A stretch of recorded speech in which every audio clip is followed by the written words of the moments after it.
Hello everyone, this is the 2025 Lego City Police Boat and I paid $35 US for it, which sounds crazy low by today's standards, and it is. It's 30 euros, 25 pounds UK, or $40 Canadian for 264 pieces, but obviously one of the pieces is very, very large. This comes with 3 minifigures. You get the secondary boat there and a shark, and we'll take a look at the smaller things later. First, the main thing. This is a brand new hull mold for 2025 with a nice bit of swooping across the deck towards the stern. And it just, that makes it look more interesting, I think, than some of the average ones that they've done in the past, but also potentially makes it a little bit more difficult to use for custom building in some ways, not always. This actually had more, it looks very simple from the outside, especially having no stickers or decorations on the hull and having the hull being as tall as it is, but it actually had a fair amount of building involved to get it together. You do have access to quite a bit of depth within this, although it has tall sides. There's even this holding cell up front, like you can put a bunch of stuff in there, or the intent is that you would temporarily hold a minifigure down in there, or two, who are being taken to jail. This is actually kind of nice how the top of the cabin is shaped up. That's a print right there. Of course, it's easy to take this off to get access down in there. Unfortunately, this is a little bit tight. This space in here, it's going to be good for, or fine for small hands, but I kind of recommend taking this off to get easier access still to the 2 spots where you can have figures standing back there is more of the intent rather than sitting, but you can make them sit as well. And then you've got just a couple of gauges right there. The idea is that you can steer from either side, so as you're coming up to a dock, you can be all off to one side and steering with the opposite hand. And then down in here, like, again, the depth, like just this goes so far down. You look at it from the side, it's so tall. But then where you actually build upon is all the way down here. These are just little bench seats. You got the life preserver ring, and then the outboard motors here, and a little hookup on the back where you can connect like a chain or something.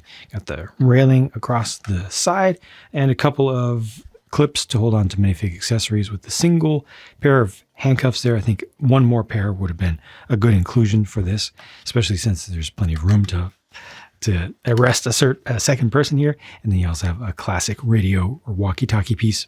By the way, if for some reason it wasn't completely obvious, this boat will actually float in water. They do show it in water in their marketing materials appropriately, but of course you can just have it on land because it's got the flat base to it. These things are very durable, and I look forward to seeing this hull produced in different colors in the future, just like they usually do. The bad guy boat also is able to float. This is the 2nd generation version of a dinghy mold, and it's done here in sand green. The orange color is the reddish orange, that kind of persimmon orange color that's relatively recent, and it's just pulling along this float or this fender with something that's been stolen. It's just been kind of floated in the middle there. So you've got a gem underneath a bell dome housing, and that's just being pulled along.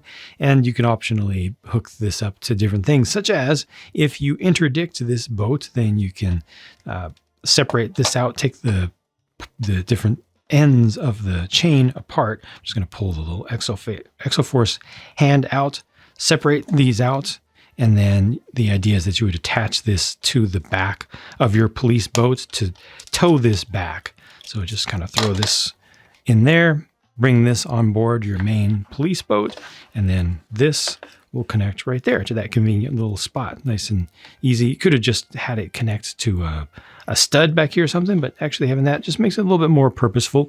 And then, you just tow it back. Set also includes a standard size shark, which really didn't need to be included for the basic play pattern in this, but it definitely adds a lot. I mean, anytime you have an opportunity to add an animal, especially a funny one or a scary one, I think that it's a good idea. And here you can just kind of have the police coming and actually saving the criminal who's getting away in the boat and, who ran aground or something on some rocks out in a shallow bay. You can have the person be saved from the shark and then get arrested or something like that. Here's a quick look at the 3 included figures. I appreciate the variety here, including a bit of a different expression for the face right here. I just like getting different looks in general. Obviously, this is the vibrant yellow color over here, that kind of highlighter yellow color for the main torso against dark blue with a nice little high-vis metallic strip with the checkerboard pattern in there, a little bit of silver on this side as well. This one's relatively simple as a print. I think that's supposed to be white in there, not the most opaque, but it's honestly not that important in this particular case. Lego quality should be better and more consistent, but in this case, I just didn't feel like it was that critical to complain about it too much. And looking at the backs of these, do you have any guesses? Only one has an alternate face.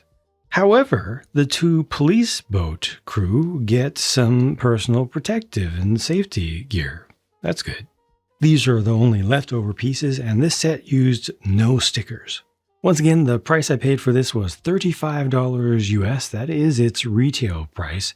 It's 30 euros, 25 pounds UK, or $40 Canadian for 264 pieces, but with one very, very, very large specialized part and one pretty decently large and also specialized part. Is it as cheap as it is because it's not a licensed set? No. The City line, as I've done data in the past, has often had some of the highest price to part ratios across the entire line or across the entire product portfolio of Lego. City has been very, very expensive many, many times in the past, especially when they use and because they use very, very large and specialized pieces for boats, helicopters, planes, and especially trains, which also have electronics. And yet, somehow, this ended up being very reasonably priced by today's standards. It's even competitive in terms of amount of stuff. I think it's even competitive with non-Lego brands, with legitimate third-party brands, compatible brands. So this is to be cherished, in my personal opinion. I really think that the boat doesn't look that exciting from the outside because of all this. Well, frankly, just because of all that plain dark blue on the side. I kind of wish that it was shorter, just had a shorter shoulder to it, because a lot of the vertical space just isn't that useful. This hold does not need to be as deep as it is. But that's very, very subjective. Otherwise, beyond that, I think the design is perfectly fine. It has enough complexity to it, like I mentioned. The other things included beyond the main build are useful, including an animal, 3 figures, alternate headgear pieces. There's a lot you can do with this set. So all in all, I think it's just totally a success at a very reasonable price by today's standards. And so I wanted to be sure to buy something this season, at least something this season that felt like a really, really good deal to show folks that it still exists. It's still possible to get a good product for a good price from Lego, even in 2025. Now, it might not be as common as we would like it to be, but hey, it can happen. Thank you very much for watching. Thank you for your support of the channel, and I'll talk to you again soon.